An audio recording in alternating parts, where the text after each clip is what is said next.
দেখুন, অনেক রোগী আমার কাছে আসে যে ওপেন সার্জারি ভালো নাকি ল্যাপারোস্কোপি ভালো নাকি রোবোটিক সার্জারি ভালো, কোনটা করব? ব্যাপারটা বুঝুন।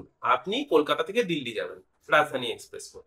এবার রাজধানী এক্সপ্রেসে ফার্স্ট ক্লাস আছে, সেকেন্ড ক্লাস আছে, এসি থ্রি টায়ার আছে, জেনারেল কম্পার্টমেন্ট আছে। আপনি যেটাতে যাবেন আলটিমেটলি পৌঁছাবেন তো দিল্লিতেই গিয়ে।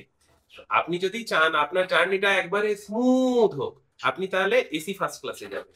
আপনি যদি চান ঠিক আছে, না মাঝারি মাপের হলেও হবে, তাহলে আপনি এসি টু টায়ার বা থ্রি টায়ারে যাবেন। আর আপনি যদি ভাবেন না টাকা পয়সা নেই, আমাকে যে কোনো ভাবে হোক দিল্লিতে পৌঁছাতে হবে, তাহলে জেনারেল কম্পার্টমেন্টে যাবেন।